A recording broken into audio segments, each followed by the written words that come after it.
I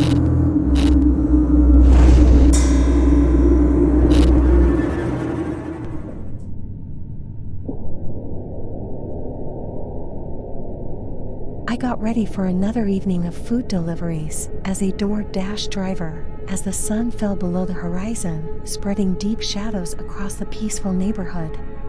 I got into my car while still wearing my uniform. A mixture of anxiety and joy filled my heart.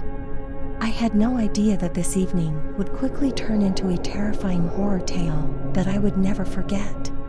My first request brought me to a remote home on the outskirts of town. I had a strange feeling as I got closer to the place, like something wasn't right. The house was completely dark, with only a flickering porch light illuminating the front door.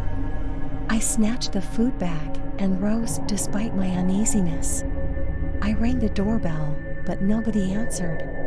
The door gently swung open after a second attempt, this time with more effort, revealing a dimly illuminated hallway.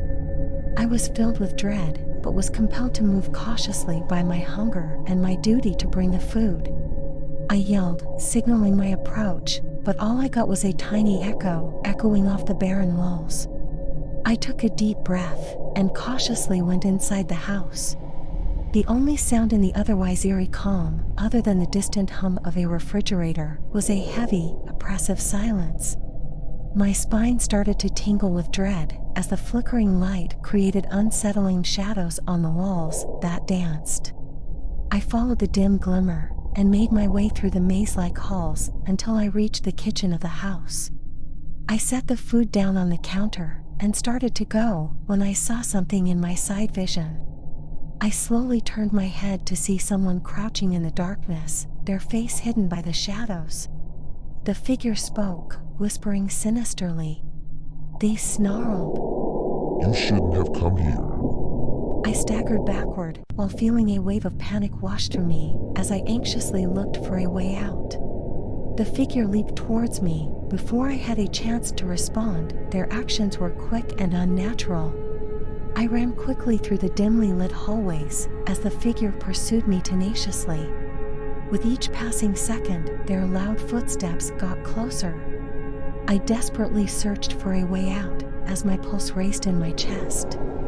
However, the house seemed to be going in circles and constantly turning. I noticed a small window at the end of a hallway just as my legs started to give out and hope started to disappear. I leaped at it while being adrenaline-fueled, smashing through the glass and falling into the yard. I jumped to my feet without thinking about the glass fragments stuck in my skin and sprinted towards my car, which was waiting for me nearby.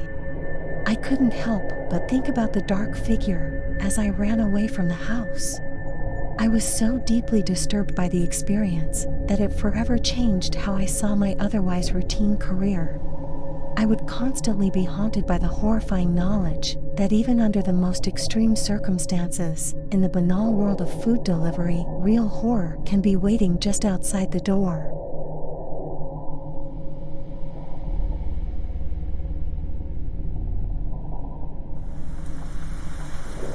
It was a gloomy, dark night, and everything was drenched with rain. I was looking for the address of my upcoming DoorDash delivery when I suddenly found myself on a lonely rural road. Due to the weak connection, my phone's GPS jerked and glitched, making it challenging to maneuver around the unknown terrain. Finally, the GPS sent me in the direction of a rundown, abandoned house at the end of a protracted, twisting road.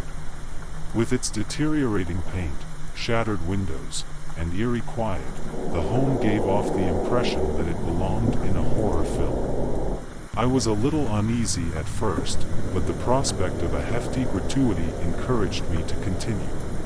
I couldn't shake the feeling as I made my way to the entrance. I sensed that I was being observed. I rang the doorbell, but nobody answered. The mood became more ominous as the sound of the rain became louder. I was going to walk out when the door slowly cracked open to reveal a dimly lit corridor. I went inside reluctantly, my heart thumping. The atmosphere within the home was permeated with an unsettling foreboding. The hallway's dim light guided me down it as I made my way there, the sound of my steps bouncing off the flooring. I felt queasy from the lingering stench of decay. I entered what looked to be a kitchen as soon as I reached the end of the corridor. There were heaps of unclean dishes and damaged furniture around the space. My horrified eyes expanded as unsettlingly I saw a half-eaten lunch from the restaurant I was delivering for on the counter. I felt a chill run down my spine when I realized it. I was stopped in my tracks by a startling noise coming from the basement. From below, I could hear ghostly laughter and hazy whispering. I was paralyzed by fear, yet I found the guts to look into it. One at a time, I made my way down the rickety steps, my heart thumping louder with each step. I noticed a group of folks huddled together in the dimly lit basement, their features warped with crazy joy. Delivery sacks from numerous restaurants, which served as proof of their nefarious feasts, surrounded them. The air was thick with the smell of decaying food and insanity. I was about to respond when one of them noticed me.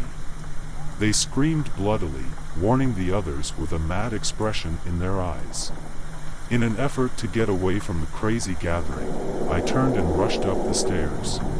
I was completely drenched in rain when I rushed through the front door. My thoughts were flooded with fear as I hurried back to my car and fumbled for my keys. I glanced back at the house as I turned on the engine, only to see the bunch bursting out of the shadows and coming after me with twisted grins. As I accelerated, I could no longer hear their menacing laughter. I'll never forget that night because of the horrors I discovered while making a seemingly ordinary DoorDash delivery.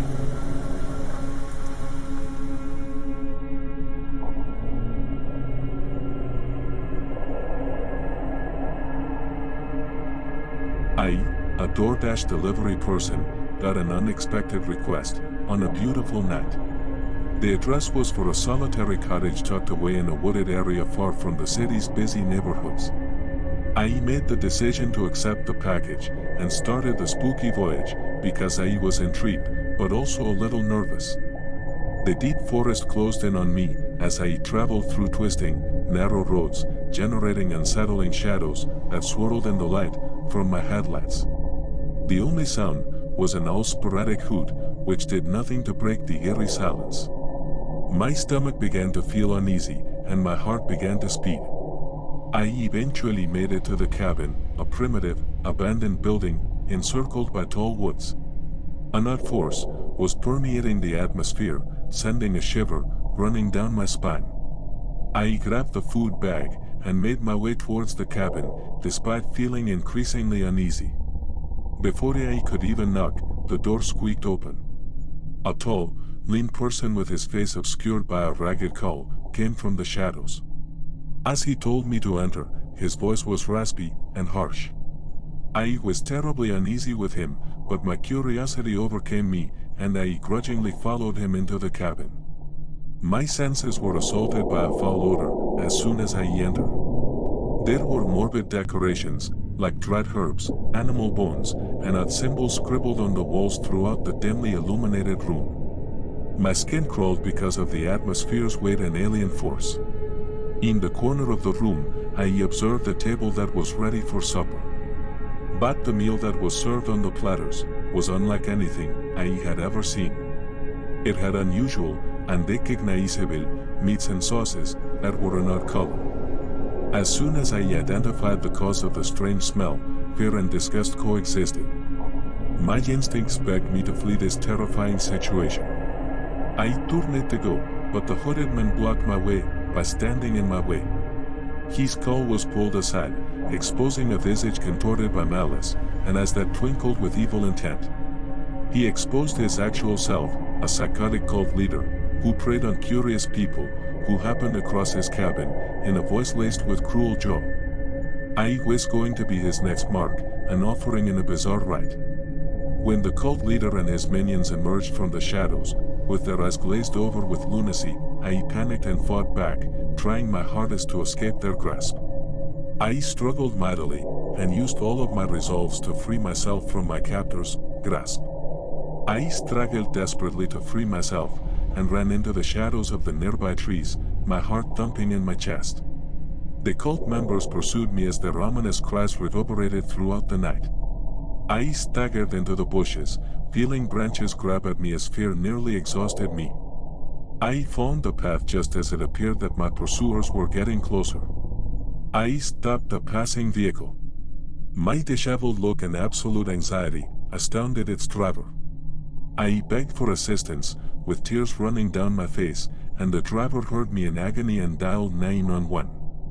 Although I was saved, the atrocities I saw that night will always be with me. I quit my job as a DoorDash delivery driver because I couldn't get rid of the worry that followed me around like a shadow. My nightmares would always feature the solitary cabin and the evil cult, serving as a terrible reminder of the perils that may be found in hidden places.